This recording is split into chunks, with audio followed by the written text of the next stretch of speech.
कहा कि जिन्होंने पाप किए हैं, मैं यहाँ जहाँ रहता हूँ उससे 50-60 किलोमीटर पे हरिद्वार है, और हम बचपन से ये सुनते आए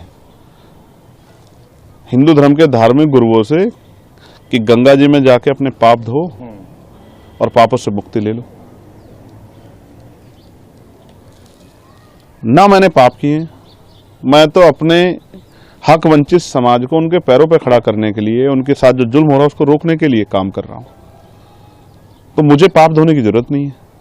और रही बात, हमारी पार्टी का स्टैंड स्पष्ट है, जिन संतों गुरुओं महान पुरुषों के रास्ते पे, विचारधारा पे हम लोग चलते हैं, हम पाप और पुण्य में बहुत भरोसा भी नहीं करते, हम तो कर्म में भरोसा करते हैं। तो जिसको परेशानी हो वो, जिसकी पार्टी का एजेंडा नहाने धोने का है, जिस पार्टी का एजेंडा जो है धार्मिक एंगल का, उनको परेशानी होती है तो हो, मुझे इससे कोई फर्क नहीं पड़ता। मैं तो सतगुरु रविदास जी महाराज को मानने वाला व्यक्ति हूँ। मन चंगा तो कटौती में गंगा, मैं क्यों जाऊं मथुरा काशी, मैं बेगमपुरा का वासी। मेरा मन साफ सुथरा है तो मुझे कहीं जाने की जरूरत नहीं है। मेरा मन इस देश के प्रति, इस देश के लोगों के प्रति, गरीबों के प्रति, किसानों के, कमजोरों के, हर व्यक्ति के सम्मान के लिए और उनकी परेशानियों को हल करने के लिए। बाकी जिसको जो सोचना है, कहना है, वो कहता रहे, मुझे इससे कोई फर्क नहीं पड़ता। मैं अपनी बात पर तटस्थ हूँ। वहाँ इतने मंत्री, साधु संत और मुख्यमंत्री, खुद प्रधानमंत्री को न्योता मिल गया, तो वो सब जा रहे हैं, तो क्या वो सब पापी हैं? देखिए, मेरी बात सुनिए, जब वो वहाँ जा रहे हैं और आपने याद दिला दिया, तो मैं मुख्यमंत्री जी से कहूँगा, प्रधानमंत्री जी से, जब वो जाएं तो इलाहाबाद में जो लाशें कोरोना काल में हमने देखी थी, उन लोगों के लिए भी जिनका अंतिम संस्कार भी नहीं करा, उनके लिए भी प्रार्थना कराएं, क्योंकि वो आपकी सरकार की निकम्मेपन की वजह से हुआ था। आप मेडिकल फैसिलिटी नहीं दे पाए थे। जिन लोगों को चिता नसीब नहीं हुई, क्योंकि हिंदू धर्म में तो कहा जाता है कि उनको अग्नि जो है उनके पार्थिव शरीर को मिल, जिनको नहीं मिल पाई उनके लिए भी प्रार्थना कर लेना, अगर आपकी आंखें खुल जाएं। तो मैं तो स्पष्ट तौर पर कहना चाहता हूं सरकार को और मुख्यमंत्री जी को कि जितना पैसा उन्होंने इस कुंभ में लगाया, अगर उतना पैसा वो इस प्रदेश की चिकित्सा, शिक्षा और रोजगार देने में नौजवानों को लगाते, तो बहुत सारे लोगों के परिवारों के आंसू सूख जाते, बहुत सारे लोगों को न्याय मिल जाता, बहुत सारे लोगों को आगे बढ़ने का अवसर मिल जाता। उसमें तो सरकार फेल दिख रही है। नहीं तो सीधा सीधा मंत्री, कई सारे लोग कह रहे हैं कि महाकुंभ पर जो इस तरह की बात कर रहे हैं चंद्रशेखर, वो कौवा है, बाग में बैठे हुए कौवा है, जबकि सब लोग कोयल की भाषा बोल रहे हैं। अब ये सरकार इंसानों की रखवाली नहीं कर पा रही, पशु पक्षियों की क्या रखवाली करेगी? मैं स्पष्ट तौर पे कहना चाहता हूं कि सरकार फेल है, और जो मंत्री और सरकार के लोग जा रहे हैं, मैं उनको बस याद दिलाऊंगा कि जब वो जाएं तो सनी आज जिनकी मुजफ्फरनगर में पीट पीट के हत्या कर दी, उनके लिए भी प्रार्थना कर लें। जब वो जाएं तो जिनकी 5 लोगों की, मुस्लिम समाज की, यहाँ मेरठ में हत्या कर दी, उनके लिए प्रार्थना कर लें। वो जो बच्चा जिसने पार्लियामेंट के सामने जाकर जितेंद्र ने खुद को आग के हवाले कर दिया, न्याय न मिलने पे, बागपत के उस बच्चे के लिए भी प्रार्थना कर लें। जब वो जाएं, अमन जिसकी पुलिस ने पीट पीट के हत्या कर दी लखनऊ में, उसके लिए भी प्रार्थना कर लें। रामचंद्र मौर्य जिसकी पीट पीट के अभी लखीमपुर खीरी में हत्या कर दी है, उसके लिए भी प्रार्थना कर लें। 69 शिक्षक भर्ती के बच्चों को उनका हक मिल जाए, उनकी फाइल खुल जाए, उसके लिए भी एक बार वो सोच लें।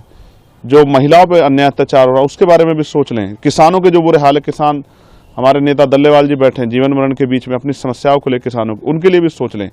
इस पे तो ये निकम्मी सरकार कुछ सोच नहीं रही है। तो इनका एजेंडा जो है नहाने धोने का और धार्मिक एजेंडा, इन पे मैं कुछ कहना नहीं चाहता। इनको जो कहना है कहें, लेकिन जनता इनको आने वाले समय में सबक सिखाएगी। तो अगर चंद्रशेखर को निमंत्रण मिलेगा तो क्या महाकुंभ में जाएंगे? देखिए, आपने सवाल के बीच में ये भी कहा कि कई धार्मिक गुरुओं ने भी इस पर टिप्पणी की है, और मैं विज्ञानवादी व्यक्ति हूँ, मुझे हंसी आती है। मैंने देखा कि जब हम वर्ल्ड कप खेल रहे थे क्रिकेट का, तो यहाँ बहुत सारे हवन यज्ञ हुए और फिर भी हार के आए। मैंने ये देखा कि एक संत ने कहा कि हम ऐसा हवन यज्ञ करेंगे इस बार कि पाकिस्तान नक्शे से बाहर हो जाएगा। तो उनसे कहूंगा कि चाइना के लिए भी कर लेना। और अगर इस तरह से, पाकिस्तान में तो हिंदू भी रहते हैं जिनके लिए आप रोज चिंता करते हो, तो उनको भी, उनके जीवन को भी समाप्त करना चाहते हो नक्शे से हटा के। इन्हीं एक संत ने कहा कि मरे मुलायम काशी राम, प्रेम से बोलो जय श्री राम। आप ऐसे लोगों को मैं ना संत मानता, ना उनकी भाषा को संत वाली भाषा मानता। संत का मतलब होता है जो मानवता के लिए जिए, जो सुख सुविधा को छोड़ के जनता को किस तरह से उनके जीवन में समस्याएं खत्म उसके लिए जिए। यहाँ तो सुख सुविधाएं लोग ले रहे हैं और अपने आप को बहुत बड़ी बड़ी बातें करते हैं, लेकिन सच तो कुछ और है। मैंने तो कोरोना काल देखा, अगर जितना पैसा वहां लगाया गया, इतना शिक्षा चिकित्सा पे लगाया होता तो इतने लोगों की जान नहीं जाती। और ये सब चीजें सरकार की देख रेख में, और कम तो बहुत जल्द जल्द आता है। फिर भी हमारे देश में कोरोना जैसी महामारी आ गई, इतने लोगों की जान चली गई, लॉकडाउन लग गया, मजदूरों की इतने लोगों की जान चली गई। तो मेरा काम है अपने संतों गुरुओं महापुरुषों की विचारधारा को लोगों तक पहुंचाना। जब ये अपने धार्मिक एजेंडे को स्थापित करने के लिए हमारे लोगों को गुमराह करने का काम करें, मैं अपने लोगों को जागरूक करने का काम करूं। मैं किसी को रोक थोड़ा ही रहा हूं, जिसको निमंत्रण मिला वो भी और जिसको नहीं मिला वो भी जाए। लेकिन मैं याद दिलाऊंगा कि ये संत ही थे जो जब राम मंदिर का शिलान्यास हुआ तो इन्होंने प्रधानमंत्री पे बहुत सारे सवाल खड़े किए थे, इस भाजपा पे सवाल खड़े किए थे, इनके जो है उस कार्यक्रम पे तिथि पे सवाल खड़े किए थे। इन्होंने तो किसी की नहीं सुनी, है तो खुद को आस्था का सबसे बड़ा स्वरूप बताते हैं। मैं तो वैज्ञानिक दृष्टिकोण की बात कर रहा हूँ।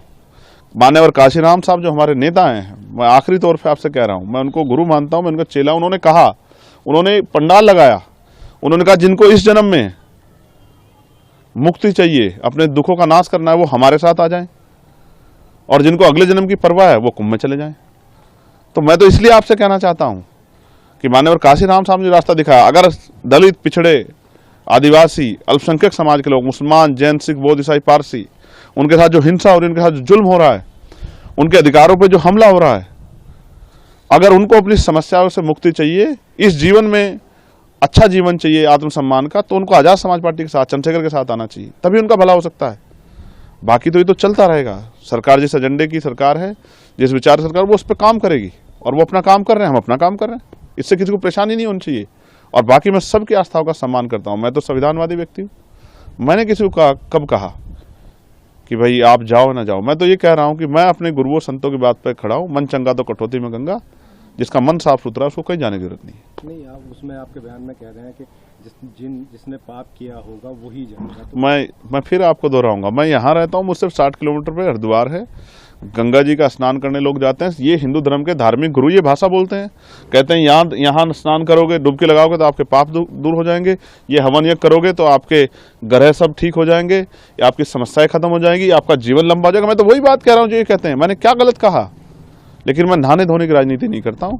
मैं लोगों को सही पथ पे ले जाके उनके दुखों की मुक्ति के लिए राजनीतिक सत्ता के बगैर, और उनको जब तक आर्थिक सशक्तिकरण नहीं होगा, सामाजिक भेदभाव खत्म, तब तक बदलाव नहीं हो सकता। मैं तो अपने काम पे अपने उस विचार को, महापुरुषों विचार को आगे बढ़ाने का